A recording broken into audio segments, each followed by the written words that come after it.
Hey everyone, this is Ergo Josh, and apologies for the lack of updates to this channel. I've taken a break a little bit, stopped streaming for this month, and then I've slacked off a little bit for this channel. Just trying to clean up my life and mind, get back to being focused. I could sense a burnout on the horizon, but I'm definitely feeling like I made a great choice with that, and that's also partially why this video has come out so late. But the other reason is because I was intending to make a really big, review of this tablet. I felt like it was a strong contender to the iPad Pro, but it turned out that it was, much lower. It did not meet my expectations, not even really close, and I had to think about how I wanted to do this video. Before I go any further, just want to quickly let you guys know that this video is sponsored by Skillshare. So with this video, instead of doing a full review, I just wanted to show you guys some of the unboxing footage and then some of the drawing footage that I have with it, and then talk about it from a very strict artist perspective, a creator's perspective, using the pen as a tool and talking about artist tools in general. So to really just get right into it in the beginning, I really did not enjoy my experience working with the Galaxy S7 Plus at all, really. I was intending to do one of my Inktober Pinktober pieces on it, and I realized that I had to just stop at the sketch because it was just too cumbersome and it was taking me forever. I was really trying to push through, okay, it's a new device, it's a new operating system, it's going to take me some time, but at the end of the day, I realized that there was a lot more at stake here that was causing me an issue other than just unfamiliarity. Now, don't get me wrong, I think this is a solid device. I actually have it here in my hands as I'm doing this recording, but the issue is really with the stylus, and I don't know what Samsung is marketing it as really exactly, but it is a stylus, because that's what I felt like this experience was. I felt like I was forcing a tool to work for me as an artist that was not intended for me as an artist, and that's just a very problematic situation to be in. I think it's one thing to find a tool in nature and find something that maybe isn't intended to be a creative tool, but when it comes to these kind of man-made things that are supposed to be for us, manufactured and designed to be excellent tools, I think that kind of it doesn't mean exactly the same, because you could make great art with a interesting rock that you found outside, right, and in the sand. But this is very different. I think one of the most important things when you have a tool that's man-made that should be used by a creator to express their vision is that it needs to get out of the way, and it needs to almost become invisible, and not something that the person has to really think about. So when it comes to the stylus that comes with the Samsung Galaxy S7, it's just so tiny and light, and it feels like something that should really come with a phone. It was really difficult adjusting to it when I was doing my sketches, and I'm like, okay, I'm just used to the Apple Pencil, right? I'm used to pencils, I'm used to real traditional media, and so maybe I'll just get over this. But then you had the button on the side. The button on the side, I did appreciate at first, because it was like, wow, I actually know when it's going to activate, compared to the Apple Pencil. Sometimes you never know when it's actually going to activate. You'll tap it, double tap it several times, it doesn't work. And then once it works the first time, it's a little bit more sensitive afterwards for a little bit. So it's like, I really do appreciate this button. But when you look at the design, the button is so flush with the pen itself, or the stylus on the Samsung, that it's so easy to accidentally press, and it's placed exactly where you would be holding the stylus in the first place. So ideally you would actually put the button somewhere that's slightly out of reach. That way you know when you're going to click it, and it's not something you always accidentally click with one of, I hold my pencil with 3 fingers, and one of those fingers is always touching the button when I use it, which is extremely frustrating because I always find myself accidentally pressing it. So then again, you can say, okay, Josh, well, you just turn the button off, right? So it's like, okay, well, yeah, turn that off and then remove one of the features. But again, it still felt super difficult to work with, because it was like trying to draw. It felt like trying to create with a crayon that was cut in half. Like, I just couldn't get a good grip on that thing. It was just really, really frustrating. But above all, the most like annoying thing was the palm rejection of the screen. The screen is excellent, and in a lot of ways it's better than the iPad Pro. Samsung, I feel like the best thing that Samsung does is screens. They have screens and a ton of different other manufacturers' products. But the thing, and then they have their own TVs. But the thing is that I kept moving even though I had a screen, like a hand smear guard on, it kept moving the canvas every time I would slightly move my hand to reposition, or, as I would make a longer stroke, it would just scale and rotate the canvases. And when I would lift my hand and come back onto the surface, the canvas would, kind of spaz out again. And it was something that kept happening. It was really, really annoying. And I'm sure you can see that in some of the recording.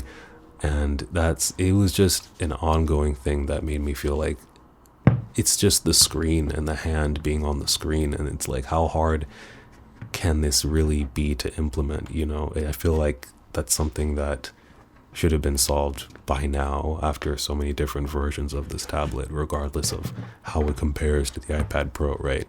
And then I got to thinking, like, okay, all of these issues that I have are really isolated to just drawing and painting seriously on the tablet. And also, don't get me wrong, there's some great things about this, like the fact that you can hover the pen over the screen and it gives you a very accurate read of what you're pointing at. That's really, really cool, and partially why I'm having a hard time deciding if I want to keep this or sell it back or send it back, because that's something that could be useful for demonstrating things when you're recording the screen. But then there's another caveat with that, where if you have the pen close enough to the screen where it can register, and have that little icon, it won't let you do anything else. So I found myself not able to tap on the screen to undo or redo. I found all of those things were disabled when I hovered the pen over the screen, and that was really, really annoying. I think there were some other things, but I can't remember exactly. I think that was the main issue. And then even that, I don't know if it's related to that issue, but double tapping I had to tap really hard for the screen to register that and to actually undo when I did that. It was nowhere near as sensitive as the iPad Pro when it came to gestures. So that was something that was really frustrating. So I had an idea. I was like, okay, wait, this is an Android tablet. I should be able to use my wireless Bluetooth keyboard much easier than on the iPad Pro. And so I got my keyboard and I hooked it up and it worked flawlessly. All the shortcuts that I am used to, well, the ones that I use most frequently, work like a charm. And I was like, okay, cool. I'll just tell people to use this and you can see me using it in the video. But even then, it was still something that I was just like, I could get this done so much faster with just, a $200 Intuos tablet. That would be way cheaper than this. I wouldn't be able to see the screen, but, even an iPad 8th gen or an iPad 7th gen that's probably on sale now because the 8th gen is out, I could work faster on that than on this. And I was thinking, like, this is still a really, a high-end device, and it's like, I don't see myself recommending this to anybody when they're spending $800+ because, at least for the plus size, it's like the performance that you're getting out of this, it's just not worth the money in that sense.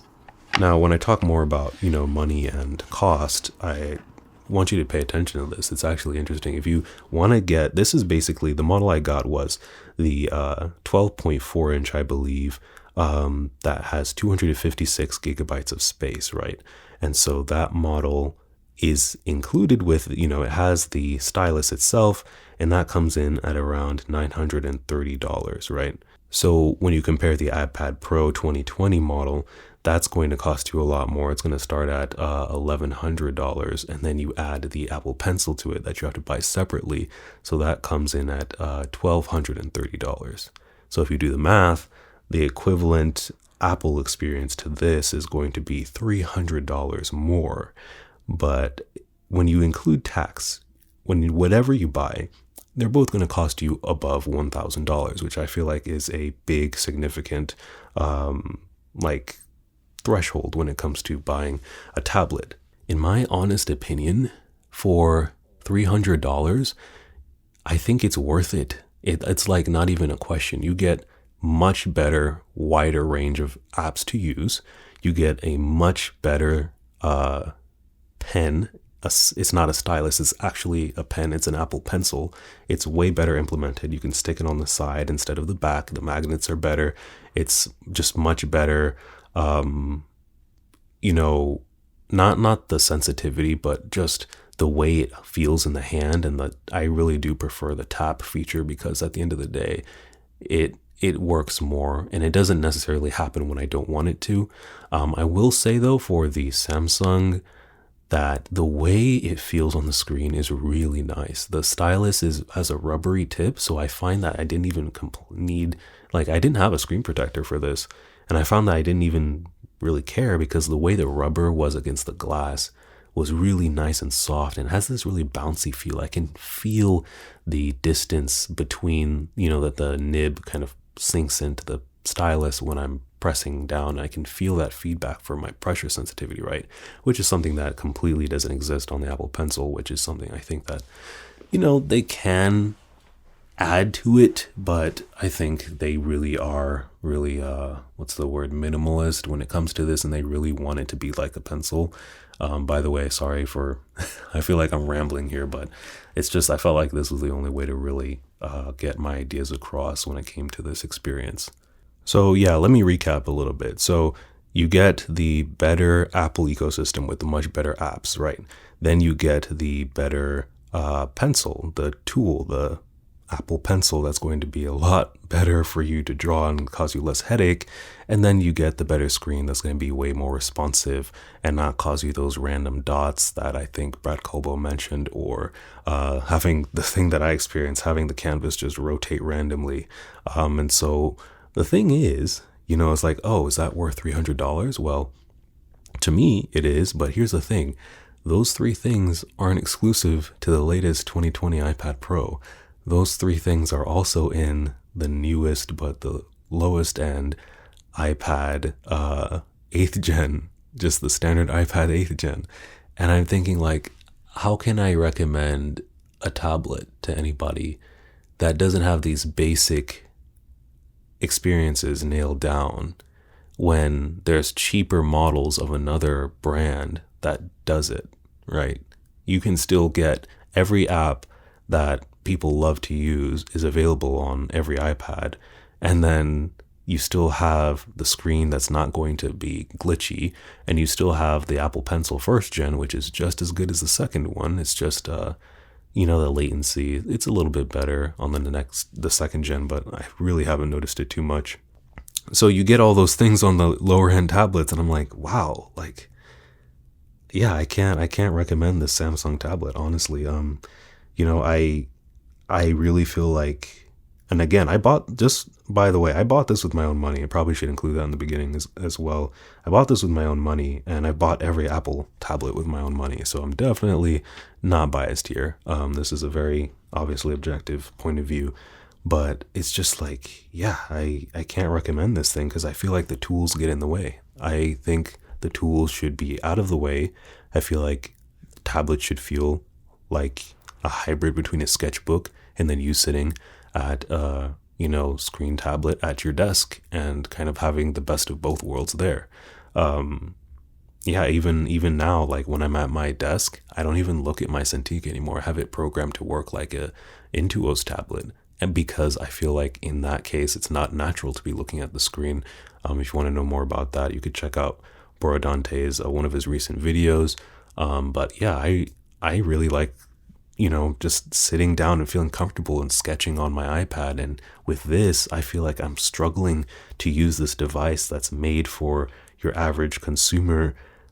And then it's not made for artists. They stuck this stylus on there to kind of make it seem like it's good for art, but it's just not. It's just not. That stylus is just such a pain to use, and the screen is not responsive enough for somebody who's going to be having their hand on it all the time. But yeah, the iPad's not perfect. My biggest gripe with that is that when I have my hand on the screen, I still can't double tap. Like I can't use gestures unless I lift it off somewhat. one of my ideas that I've always wanted to do.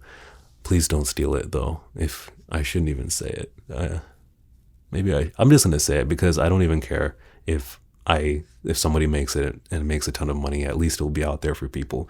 They should make a hand guard with a special material that completely disables any electromagnetic or electrical transmission from your hand to the screen. That way I can rest my hand on the screen and also use the gestures. That would be amazing. But so far, I don't even know like how you'd go about that. I don't know if there's a thin enough material that will just block any signals between your hands and the screen. But yeah, if that could be done, then I feel like drawing on these devices would be perfect. But until then, that's the one little issue I have. And again, I'd love for Apple to take the feature where you can hover the pen over the screen and you can see where it is. That would be really cool too. But hey, I figured out how to get by it and make it work here. If you have a tablet that you're getting used to, or you happen to have this one or an iPad and you're wondering how to get better at digital art, I definitely recommend that you check out Skillshare. So Skillshare is an amazing online learning platform where thousands of people around the world have made courses, people just like you and me, and they're able to share amazingly high-level skills of what they've learned and a variety of content, like from digital art to graphic design to websites and coding, anything you can think of. Somebody's learned it and somebody has made a course on it.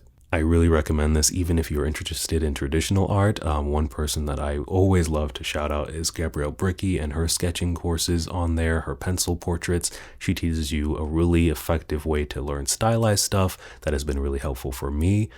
So if you are interested, the first 1,000 people to click the link in my description below will earn a free trial to Skillshare Premium. So go ahead and check it out while it's still available.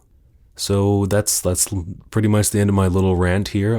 If you have this tablet and you disagree, please let me know in the comments. I'd love to hear about it. If there's something I've missed or if everything I've said can be, changed with a setting or two, let me know. I've tried a little bit with the settings to remove some of the things, like when I do press the button, the only thing that happens is, the eraser tool activates. But at the end of the day, it's just the form factor of everything in the screen just glitching out with my palm. That was just not really okay for me. And so I ended up having to just export the work that I was working on and then use it, finish it up in Procreate later on my iPad. So yeah, that's going to be it for me today. Thank you guys so much for watching, and I will see you in the next one. Peace.